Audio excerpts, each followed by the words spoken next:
श्री साई नमो नमः। जय जय साई नमो नमः। सद्गुरु साई नमो नमः। साई कथा अनंत है, साई कथा अनंत है, साई नाम अनमोल, जन्म सफल हो जाएगा मेरे साई बोल। ओम साई राम, ओम साई राम, ओम साई राम। जी हाँ भाइयों बहनों, मेरी माताओं, मेरे बच्चों, जीवन का सत्य, यदि आपको कुछ चाहिए है तो पहले देना पड़ता है, और इंसान की मानसिकता है लेना लेना लेना इसलिए ही उसको नहीं मिलता है, क्योंकि वो कुछ देना जानता ही नहीं है। बस वो चाहता है कि मुझे इसका ये मिल जाए, ईश्वर मुझे ये दे दे, मेरी इच्छा ये पूरी कर दे। हम सभी समझदार हैं और पढ़े लिखे हैं आज के समय में। जिस तरीके से पृथ्वी माता, धरती माता से हमें कुछ चाहिए है, जो खेती किसानी करते हैं देखा होगा आपने। पहले क्या करते हैं, वो जमीन को खोदते हैं, पूरी जमीन की खुदाई की जाती है। खुदाई करने के बाद उस पर बीज, जैसे कि गेहूं चाहिए हमें, तो गेहूं पहले उसमें डाला जाता है। जितना हम डालते हैं उसमें हमारा ईश्वर, हमारा बाबा, हमारी धरती माँ कई गुना अधिक करके देती है।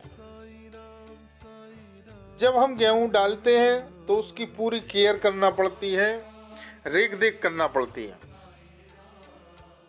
उसको समय आने पर दवा भी डाली जाती है। अब इसके साथ साथ उसमें से समय आने पर उस फसल के साथ कचरा भी उत्पन्न हो जाता है, तो उस कचरे को भी हमें निकाल के, तोड़ के, उसको काट के अलग करना पड़ता है और फसल को छोड़ दिया जाता है। जब किसान 3 से 4 महीने उसकी सेवा करता है, तब जाके उसको कई गुना अधिक वह अनाज प्राप्त होता है। इसी तरीके से ईश्वर को पाने का, हमारे कष्टों को दूर करने का और हमारी इच्छाएं पूरी करने का यही एक माध्यम है जो आप देख रहे हैं।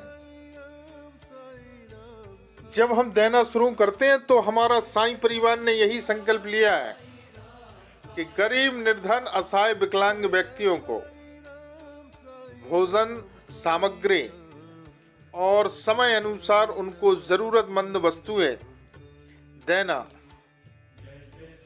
क्योंकि जितना हम देंगे उसमें हमारा बाबा, हमारा ईश्वर कई गुना का मल्टीप्लाई, गुणा करके हमारे लिए वापस देता है। यही संकल्प हमारा साईं परिवार ने लिया है।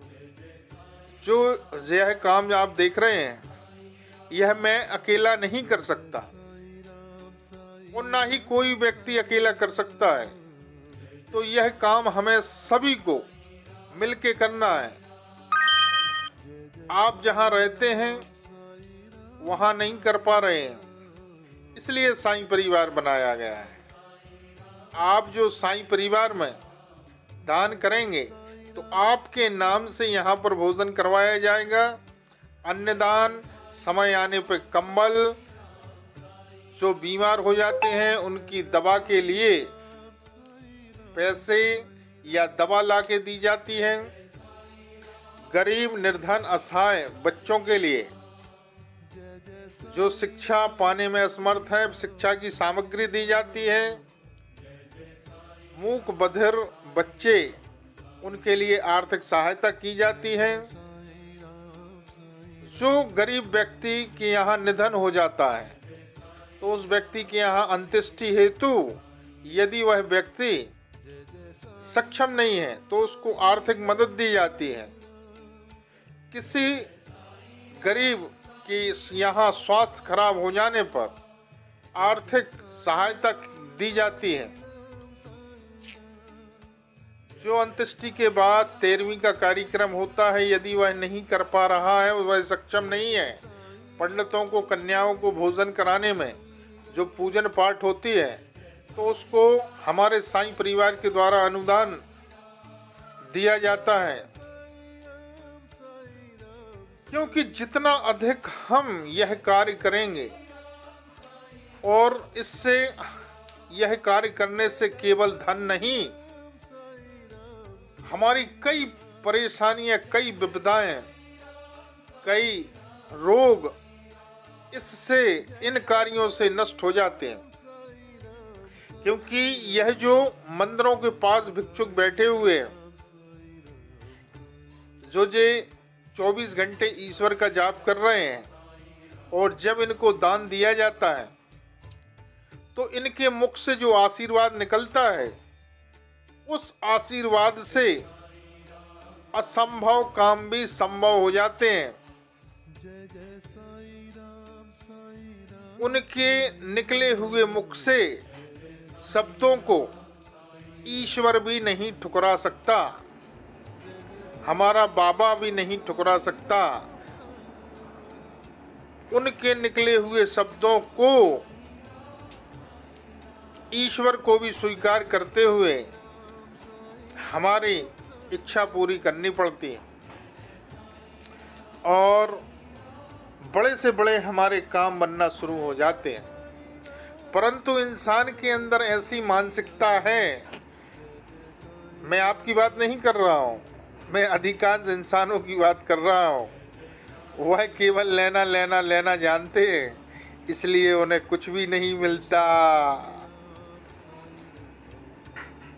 अब ये बताइए, एक व्यक्ति का एक साईं दरबार में आया और उसने बताया, गुरुजी मेरे पति की बहुत हालत खराब है, अस्पताल में भर्ती है और उनकी तबीयत ठीक नहीं हो रही है। आज 5 दिन हो चुके हैं और दिन पर दिन बिगड़ती जा रही है। तो जब उसकी प्रार्थना बाबा के सामने रखी गई तो बाबा का सिग्नल आया कि इस बहन के द्वारा गरीब भिक्षुकों के लिए मिठाई